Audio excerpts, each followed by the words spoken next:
Wellman TV. Bobby Aguilar. Kabanata 376.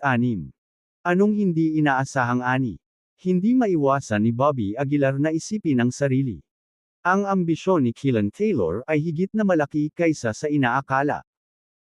Hindi tulad ni Mike Taylor, si Killen mismo ay isang martial arts expert, kaya mas pinapahalagahan niya ang kapangyarihan sa mundo ng martial arts. Ngunit kung magtatagumpay sila, sa oras na iyon, ang pamilya Taylor ay maaaring talagang hindi mapipigilan. Mas lalong mahihirapang iling ang posisyon ni Killen. Lahat kayo ang unang batch ng mga tao na maglingkod sa pamilya Taylor. Maaalala ka ng pamilya Taylor, walang pakialam na sabi ni Sammy Taylor. Nang marinig ito, ang lahat ay agad na nasa sabik, sigurado, tiyak, salamat, young Master Taylor. Sa oras na ito, napansin ni Sammy Taylor si Bobby Aguilar sa gilid. Bahagyang kumunat ang noo niya at sinabing, Grandmaster. Sino ang taong ito? Oh, young Master Taylor, ang batang ito ay dumating ng mag-isa, sinusubukang gumawa ng isang piraso ng aksyon. Sabi ni Glenn Tucker. Ang madilim na enerhiya ng larangan ng digmaan na ito ay sumabog na, ito ay mapanganib, kaya't plano naming gamitin siya upang subaybayan ang daan. Sabi ng katabi niya. Tumango si Sammy Taylor, bumagsak ang tingin niya kay Bobby Aguilar, na may kakaibang tingin sa mga mata. Ang pakiramdam na ito ay nagpabagabag kay Bobby Aguilar. Hindi kaya. Nakita niya sa aking pagkatao. Grandmaster, naaalala ko na si Bobby Aguilar ay isa ring Grandmaster. Sabi ni Sammy Taylor. Si Glenn Tucker ang unang tumango at nagsabing, talaga, young Master Taylor, pinuntahan mo ang Bobby Aguilar na iyon. Bahagyang tumango si Sammy Taylor, at sinabing, pinatay ni Bobby Aguilar ang aking lolo, at ninakaw ang katawan ng aking lolo, dapat na ipaghiganti ang puot na ito. Nang marinig ito, ang lahat ay agad na nagalit, ang gawaing ito ay kasuklam-suklam. Binigyan siya ng pamilya Taylor ng pagkakataon, ngunit pinatay niya talaga si Mike Taylor bilang kapalit.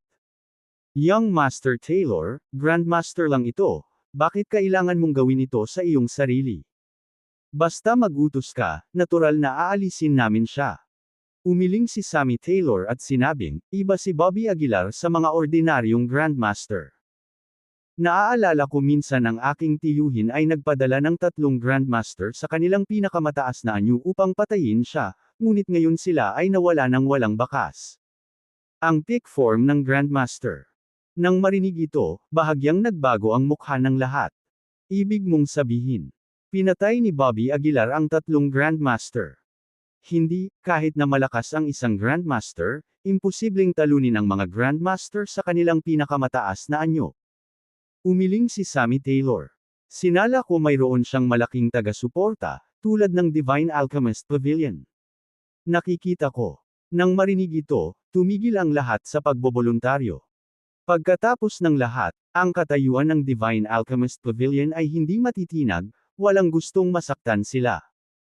Sinabi ni Sammy Taylor, habang nasa likod ang kanyang mga kamay, upang maiwasan ang anumang aksidente. Pagkatapos umalis sa larangan ng digmaan, mangyaring samahan ako upang mahanap si Bobby Aguilar. Young Master Taylor, makatitiyak ka. Si Glenn Tucker ang unang nagpahayag ng kanyang paninindigan. Pagkatapos noon ay tumango rin ang iba pang mga tao bilang pagsang-ayon. Napangisi si Bobby Aguilar sa gilid. Sinusubukang patayin ako ng magkasama. Tingnan natin kung kaya mo. Young Master Taylor, bakit hindi direktang imbitahan ng pamilya Taylor ang isang marquee para paalisan si Bobby Aguilar? Sa oras na ito, may nalilitong tanong. Oo, kung kumilos ang marquee, kahit na si Bobby Aguilar ay may mahusay na mga kasanayan, hindi siya makakatakas. Bumantong hininga si Sammy Taylor, ang sitwasyon sa Capital City ay komplikado. Pagkatapos ng kamatayan ng aking lolo, maraming mga tao na sabik na kumilos. Hindi karapat-dapat na ilipat ang pundasyon ng aking pamilya Taylor para lamang kay Bobby Aguilar. Nakikita ko. Biglang natauhan ang lahat. Sige, huwag na tayong mag-aksaya pa ng oras, pasok na tayo. Itinuro ni Sammy Taylor ang larangan ng digmaan at sinabi. Nang marinig ito, agad na sinipa ni Glenn Tucker ang puwitan ni Bobby Aguilar. Pumasok ka. Tumitig si Glenn Tucker at sinabi. Hindi mapigilan ni Bobby Aguilar na magmura sa kanyang puso, ngunit pumayag pa rin siya, okay, okay. Nanguna siyang sumulong pagdating sa pasukan ng nayon. Ayon sa sinabi ni Glenn Tucker at ng iba pa, ang madilim na enerhiya ng larangan ng digmaan na ito ay sumabog na, kung saan ang konsentrasyon ng madilim na enerhiya ay lumago ng husto. Tumangala si Bobby Aguilar sa kalahating bakanting espasyo, kung saan nawala ang mukha ng multo. Ang lakas ng dark energy, may kakaiba. Mahinang bulong ni Bobby Aguilar. Ano ka ba nakatayo dyan? Habang nagmumuni-muni si Bobby Aguilar, sinipa siya ni Glenn Tucker sa puwitan, dahilan para lumipad siya pasulong. Lumingon si Bobby Aguilar, mariing tinitigan si Glenn Tucker. Kahit pagbawalan ako ni Evelyn Norton na patayin ka, papatayin kita. Mapait na naisip ni Bobby Aguilar. Pagkatapos, naglakad siya patungo sa larangan ng digmaan. Tumigil ka. Biglang tinawag ng isang matandang lalaki si Bobby Aguilar. Itinuro niya ang ibang direksyon, at sinabing, tumuo ka sa silangan. Kumunot ang noo ni Bobby Aguilar, bakit? Maglakad ka kung saan sinasabi ko sa iyo. Wala nang hindi kinakailangang salita. Sinipa muli ni Glenn Tucker ang puwitan ni Bobby Aguilar. Si Bobby Aguilar ay nagngangalit ng kanyang mga ngipin, na nagnanais na mapatay niya si Glenn Tucker sa lugar. Mga Ginoo, ang aming angkan ay dalubhasa sa kapangyarihan ng pag-iisip, na nagbibigay daan sa amin upang madama ang pagbabago-bago ng enerhiya sa loob ng 100 milya, mahinahong wika ng matanda. Ayon sa aking banal na kahulugan, ang sentro ng larangan ng digmaan ay nasa silangang bahagi. Kaya si Mr. Noble ay isang master ng mental power. Nang marinig ito, bahagyang nagulat si Glenn Tucker. Tila sinasadyang magpakita sa harap ni Sammy Taylor, ngumiti si Mr. Noble at sinabing, tama, alam ko rin na ang larangan ng digmaan ay may napakalawak na saklaw, at maaaring may mga nangungunang kayamanan na nakabaon sa ilalim ng silangang bahagi. Nang marinig ito, nagmura si Bobby Aguilar sa loob. Ang lugar na tinutukoy nitong Mr. Noble ay mismong ang lugar na hinukay ni Bobby Aguilar noon. Hayaan mong si Mr. Noble ang mag-utos sa batang ito, walang pakialam na sabi ni Sammy Taylor. Bahagyang ngumiti si Mr. Noble, syempre walang issue. Matapos ang kanyang mga salita, pinahaba niya ang kanyang daliri, isang mahinang liwanag na lumabas mula sa kanyang dulo ng daliri. Pagkatapos, sa isang pitik ng kanyang daliri, direktang damapo ang liwanag sa noo ni Bobby Aguilar. Nag-iwan ako ng marka sa noo mo. Kahit ano pa ang isipin mo, malalaman ko agad, mahinang wika ni Mr. Noble. Kaya, binabalaan kita na huwag maglaro ng anumang mga trick. Nang marinig ang mga salitang ito, si Bobby Aguilar ay hindi nagpakita ng mga palatandaan ng gulat. Ang pamamaraan ng pagmarka na ito ay napakababa sa ginamit ng Earthfiend Valley Ancestor, halos hindi ito nagkakahalaga ng pagbanggit. Mula nang matagumpay na umakyat sa hagdanan patungo sa langit, ang divine sense na kapangyarihan ni Bobby Aguilar ay lubos na bumuti. Hanggat payag si Bobby Aguilar, maaari niyang burahin ang marka anumang oras, o kahit na baguhin ang ipinadalang nilalaman nito. Go, head east. Utos ni Mr. Noble. Hindi tumutol si Bobby Aguilar, sinunod ang utos ni Mr. Noble at tumungo sa silangan.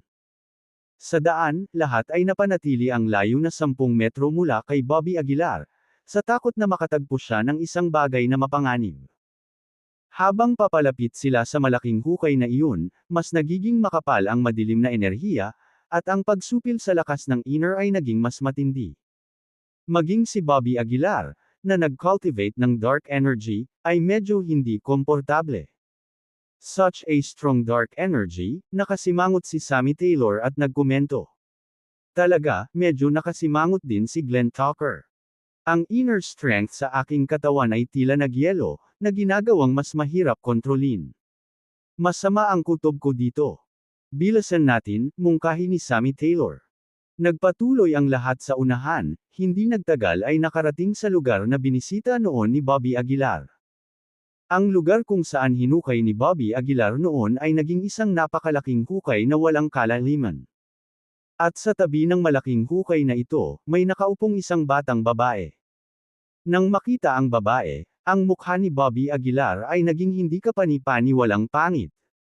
Dahil ang babaeng ito ay walang iba kundi si Claire Richardson. Kabanata 377. Sa sandaling ito, nakaupo si Claire Richardson na naka-crossleg, buong pusong sinisipsip ang madilim na enerhiya sa espasyong ito. Ang mukha ni Bobby Aguilar ay naging sobrang pangit. Mukhang maayos ang pananamit ng mga taong ito sa paligid niya, ngunit sa totoo ay mga hamak na nakabalat kayo, at walang nakakaalam kung ano ang susunod na mangyayari. May babae. Lumiwanag ang mga mata ni Glenn Tucker, at agad na bumagsak ang tingin niya kay Claire Richardson. Bakit may babae dito? Mukhang nagsasanay siya, umaasa sa dark energy para magsanay, ito ay isang masamang sekta. Kinuha ni Glenn Tucker ang inisyatibo na humakbang pasulong, tinapik ang kanyang dibdib at nagboluntaryo, tungkol sa masamang sekta, ako, si Glenn Tucker, ay palaging walang pagpaparaya. Hahawakan ko ang mga masasamang sekta. Handa akong tulungan si Brother Glenn. Nagmamadali ding tumayo si Saul Holt. Napakapangit ng mukha ni Bobby Aguilar. Bata pa lang si Claire Richardson, at kung sasaktan siya ng mga halimaw na ito, hinding-hindi ito matitiis ni Bobby Aguilar. Mr. Taylor, ano sa tingin mo? Sabay-sabay na napatingin ang lahat kay Sammy Taylor. Ang mga mata ni Sammy Taylor ay medyo walang pakialam, at sinulyapan niya si Claire Richardson, na nagsasabing, pakitunguhan mo siya kung gusto mo. Sa mga salita ni Sammy Taylor, biglang gumaan ang loob ni Glenn Tucker at Saul Holt. Mabilis nilang nilapitan si Claire Richardson, naabot agad siya. Pagkatapos, tinapik ni Glenn Tucker ang balikat ni Claire Richardson, na ginaisang siya mula sa kanyang paglilinang. Nang makita ang mga taong ito, bahagyang nagbago ang mukha ni Claire Richardson. Ikaw, sino ka? Nagtatakang tanong ni Claire Richardson. Casual na sagot ni Glenn Tucker, na nasa likod niya, iyan ang dapat naming itanong sa iyo. Ang lakas ng loob mong pumunta sa isang mapanganib na lugar sa murang edad. Magsalita ka. Isa ka ba sa mga demonyong pinalaki sa larangang ito? Sumigaw din si Saul Holt. Umupo si Claire Richardson mula sa lupa, nanlilisik at sinabing, nababaliw na ba kayo? Nandito ako dahil gusto ko, it's none of your business. Sa sobrang bastos na pagsasalita, at nagsasanay ng dark energy, siguradong demonyo ka. Sigaw ni Glenn Tucker. Pagkasabi noon, inabot niya at hinawakan ang braso ni Claire Richardson. Pagkatapos ng lahat, si Glenn Tucker ay nasa peak form ng Grandmaster, at ang kanyang lakas ay hindi dapat maliitin, lalo na ang labanan ng isang tulad ni Claire Richardson. Sa ilalim ng kanyang malakas na pagkakahawak, si Claire Richardson ay ganap na hindi makagalaw. Ikaw, bitawan mo ako ngayon din. Nahihirapang magsalita si Claire Richardson. Aalisin kita ngayon, ang munting demonyo. Ipinahayag ni Glenn Tucker ng matuwid. Bagamat sinabi niya iyon sa kanyang bibig, ang kanyang mga mata ay nagpakita ng isang mapanlinlang na ekspresyon. Galit na nagpupumigla si Claire Richardson, galit na sinabi, ikaw ang demonyo. Pumunta ako dito kasama ang kaibigan ko. Oh, kaibigan mo. Sino ang kaibigan mo? Nagtaas ng kilay si Glenn Tucker. Dinala ka ng kaibigan mo sa ganitong klaseng lugar, kaya dapat demonyo din siya. Sigaw ni Saul Holt. Nang marinig ang kanilang mga salita, agad na naramdaman ni Bobby Aguilar na may mali sa kanyang puso. Kung ibinunyag ni Claire Richardson ang kanyang pangalan, natakot siya. Ang kahihinatnan ay magiging mas kakilakilabot. Tatakotin ko kayong mamatay sa pangalan niya. Siya ang King of Choiseul na pilit na umakyat sa hagdanan patungo sa langit, si Bobby Aguilar. Pagmamalaki ni Claire Richardson. Bobby Aguilar. Nagkatinginan ang lahat at saka humagalpak ng tawa. Ang kaibigan mo pala ay si Bobby Aguilar. Malapit na natin siyang harapin. Mr. Taylor, ang maliit na demonyong ito at si Bobby Aguilar ay may malalim na relasyon. Unti-unting nanlamig ang mga mata ni Sammy Taylor. Dahan-dahan siyang lumapit kay Claire Richardson at malamig na sinabi, sabi mo kaibigan mo si Bobby Aguilar. Oo. Ngumuso si Claire Richardson. Pagkarinig sa kanyang mga salita, sinampal ni Sammy Taylor ang mukha ni Claire Richardson. Sa ilalim ng sampal na ito, isang malinaw na tatak ng kamay ang agad na lumitaw sa mukha ni Claire Richardson. Kasabay nito, agad na kumuyam ang mga kamao ni Bobby Aguilar. Pinatay ni Bobby Aguilar ang aking ama, at ipaghihiganti ko siya, malamig na sabi ni Sammy Taylor. Dahil kaibigan kanya, tatanggapin mo muna ang parusa para sa kanya. Pagkatapos sabihin iyon, tumingin si Sammy Taylor kay Glenn Tucker at sinabing, ipaubaya ko siya sa iyo. Dinilaan Glenn Tucker ang kanyang mga labi, Mr. Taylor, ang interes ko lang ay sa mga babae, kita mo. Whatever you want, malamig na sabi ni Sammy Taylor. Nang marinig ang kanyang mga salita, tuwang-tuwa si Glenn Tucker. Dinilaan niya ang kanyang mga labi at sinabing, munting demonyo, hayaan mo, Glenn Tucker, ako na ang bahala sa iyo. Maaari din akong tumulong, walang kahihiyang sabi ni Saul Holt. Ikaw, bitawan mo ako. Natarante si Claire Richardson at nagpupumiglas ng husto. Ngunit paanong ang isang baguhan sa cultivation na tulad niya ay magiging tugma para sa dalawang peak form of Grandmasters? Stop.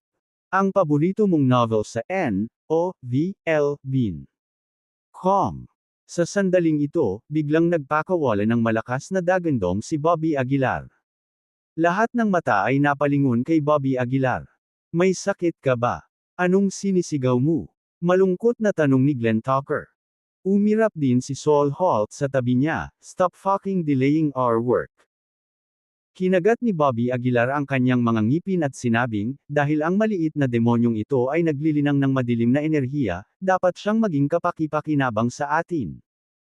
Pagkatapos nito, itinuro ni Bobby Aguilar ang napakalaking hukay at sinabing, paano kung bumaba ako kasama niya, galugarin ang mga kayamanan sa ilalim, at tingnan kung paano ito nangyayari.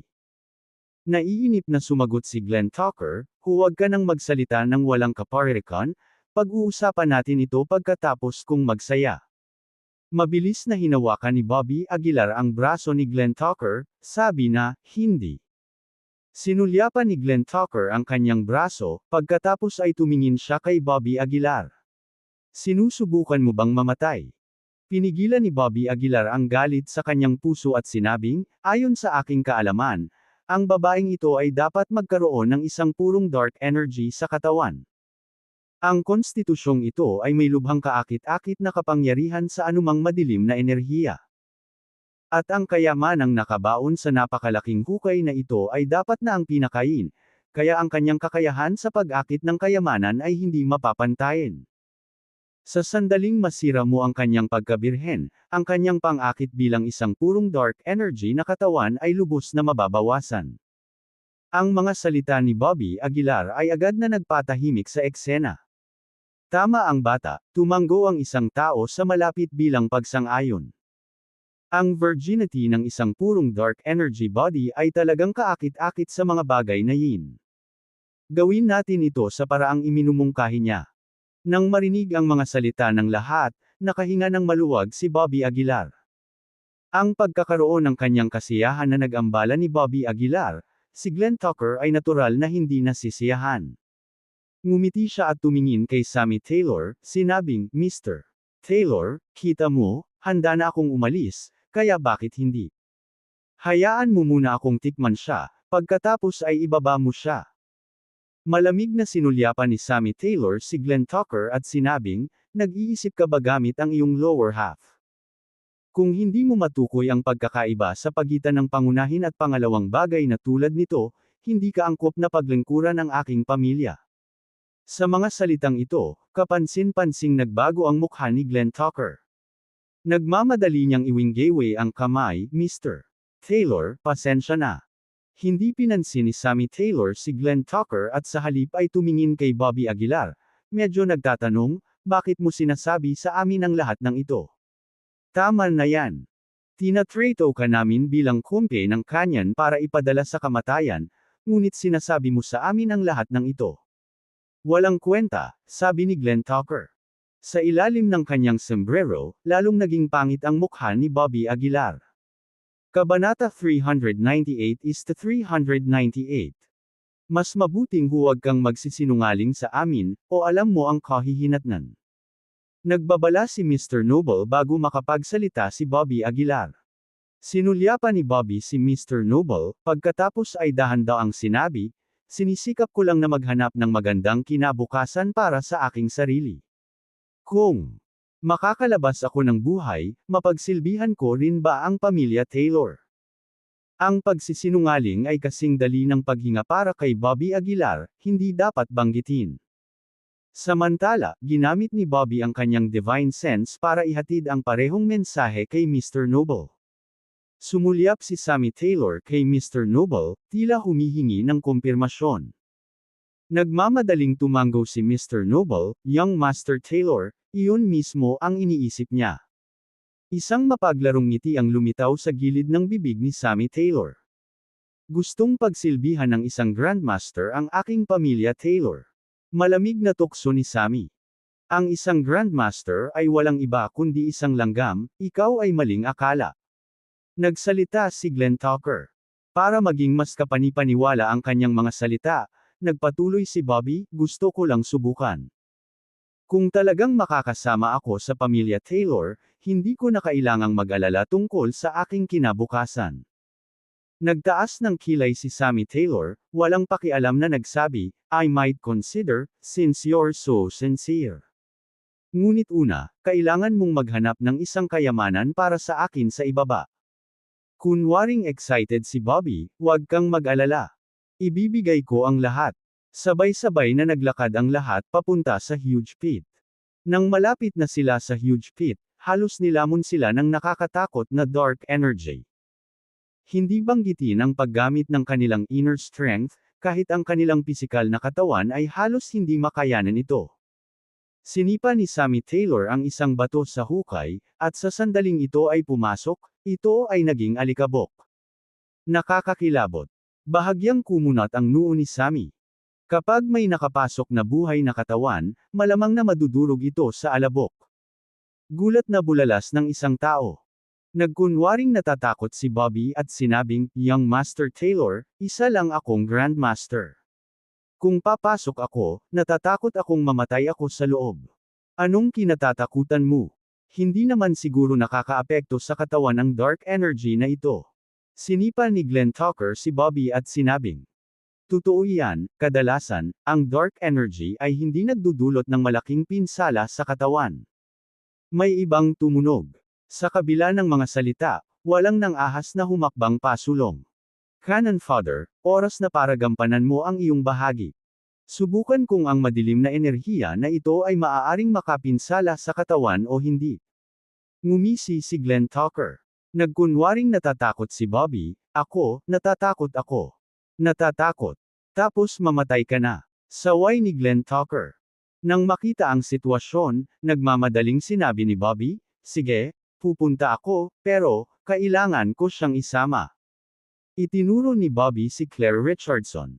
Mariin na tinitigan ni Claire Richardson si Bobby, dumura sa lupa, at nagmura, "Duwag. Sip-sip up."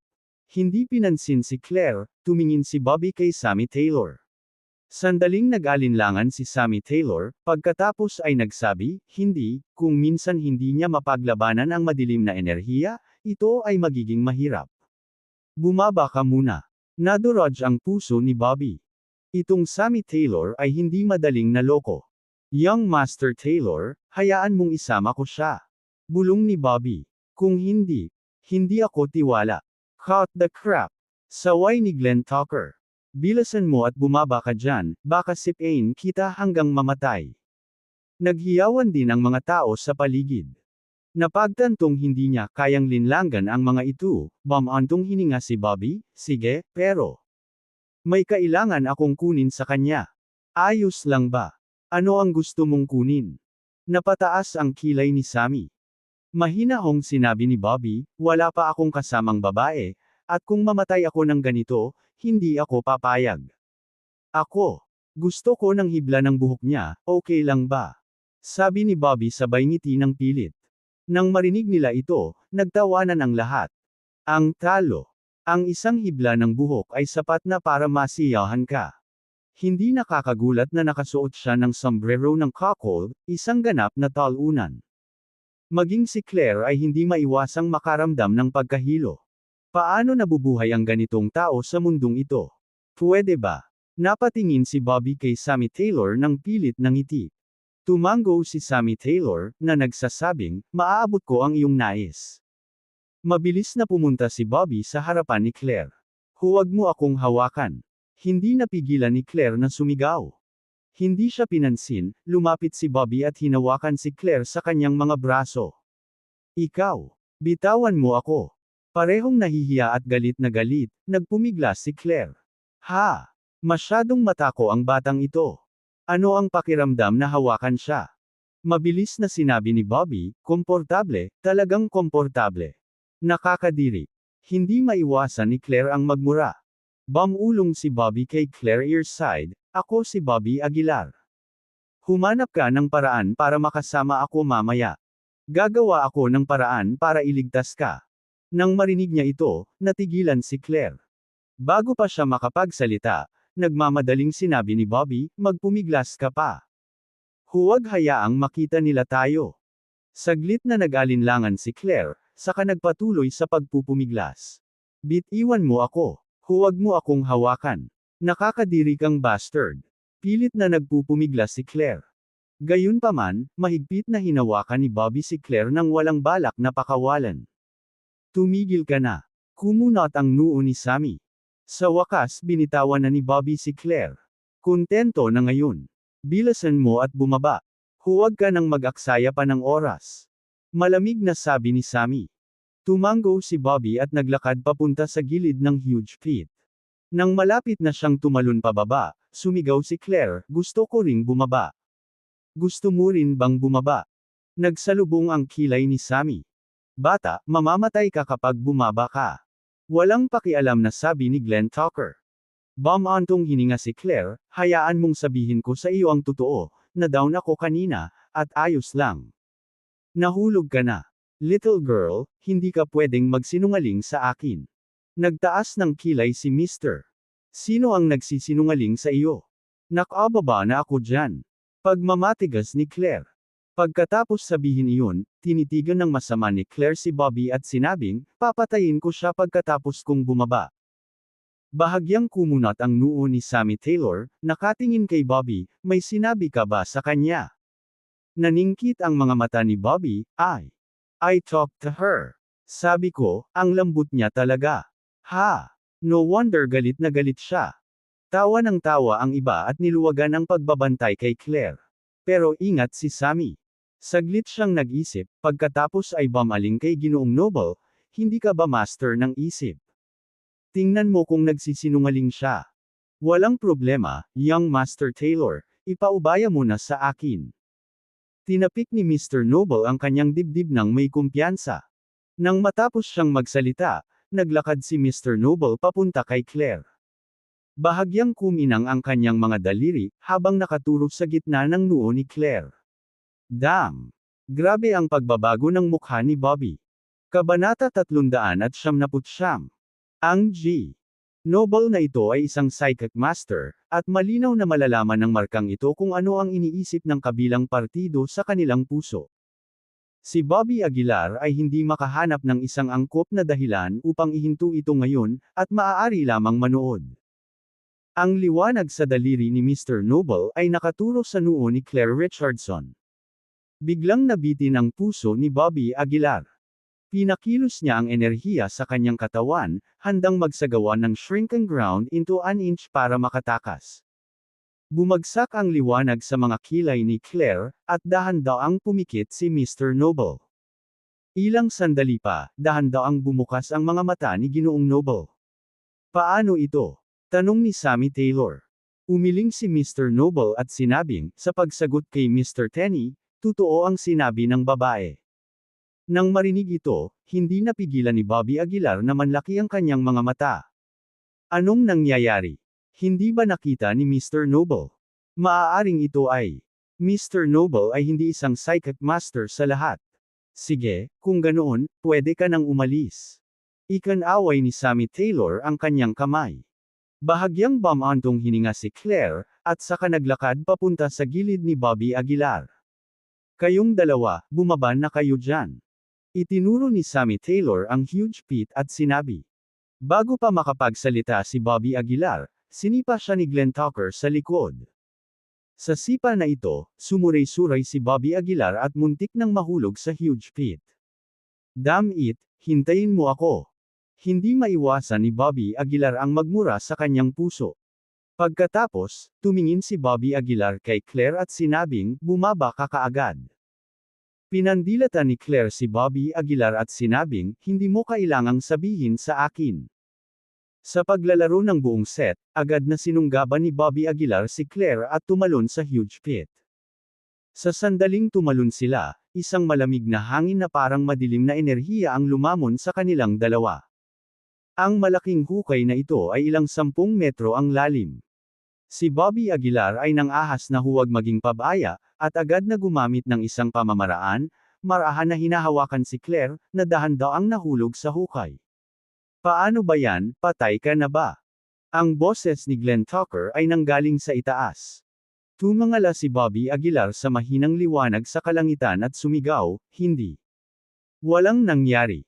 Oh, talaga. Doon, medyo nagulat si Glenn Tucker. Natahimik sandali si Sammy Taylor at sinabing, dahil ayos lang, alis na tayo. Inilibot niya ang kanyang mga mata sa karamihan, na nagsasabi, sino ang gustong bumaba? Agad na napaatras si Glenn Tucker habang pinipigilan siya ng kanyang kainahinalang personalidad na kumilos ng padalos-dalos. Bababa na ako. May nagboluntaryong ipakita ang kanilang halaga kay Sammy Taylor. Pagkasabi noon, tumalon siya at tumalon diretso sa malaking hukay. Sa sandaling tumalon siya, ang hukay ay napuno ng nakakasakit na mga daing ng sakit. Bang! Sa huli, ang nahulog sa harap ni Bobby Aguilar ay isang kalansay. Hayes! Hindi mapigil ang mapabuntong hininga si Bobby Aguilar. Nakakatakot ba ang madilim na enerhiya dito na direktang natunaw ang laman ng isang Grandmaster pick? Patay ka na ba? Muling nagmula sa itaas ang boses ni Glenn Tucker. Pero this time, walang sumagot sa kanya. Sa taas, nakakunot ang noo ni Sammy Taylor. Anong meron? Halatang hindi namatay ang chick-coated boy na iyon, paano siya namatay pagkababa niya? Sabi ni Sammy Taylor sa malalim na boses. May kaugnayan ba ito sa purong dark energy body? May nanghula. Dapat lang. Ang chick-coated boy na iyon ay isa lamang Grandmaster. Hindi niya kayang labanan ang madilim na enerhiyang ito. Lalong kumunat ang noo ni Sammy Taylor. Dahil si Claire ay dinala sa huge pit ni Bobby Aguilar, wala silang paraan para makapasok sa huge pit. Mukhang asahan na lang natin ang chick-coated boy na iyon. Hinaplos ni Sammy Taylor ang kanyang baba at sinabing. Pagkatapos, sumigaw si Sammy Taylor sa huge pit, "Cold boy, makinig kang mabuti, bibigyan kita ng pagkakataon ngayon. Kung maaari mong ilabas ang Dharma Treasure para sa akin, bibigyan kita ng pagkakataong pagsilbihan ang aking pamilya Taylor." Sa napakalaking hukay, nanunuya si Bobby Aguilar. Nag-isip siya sandali, at pagkatapos ay sinabi, Mr. Tenny, kung ipapalaki ko ang babe, pwede mo ba akong hayaang maging big boss ng North Martial Arts World? Sa sandaling lumabas ang mga salitang ito, ang mga tao sa itaas ay agad na nagdilim sa kanilang mga mukha. Ang batang ito ay talagang kumukuha ng bahagi ng leon. Nagmura si Glenn Tucker. Ang katotohanan na siya ay naglakas loob na pumunta sa isang lugar na tulad nito sa pamamagitan lamang ng kanyang Grandmaster background ay nagpapahiwatig na siya ay isang sakam na tao. Mr. Tenny, hindi ka dapat pumayag sa kanya. Hindi umimik si Sammy Taylor ngunit tumingin sa ibaba at malamig na sinabing, sige, papayag ako. Salamat, Mr. Tenny. Tumawa si Bobby Aguilar.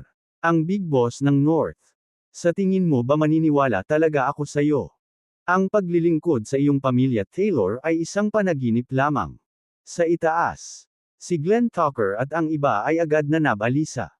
Mr. Tenny, paano mo hahayaan ang isang Grandmaster lang na maging malaking boss ng North Martial Arts World?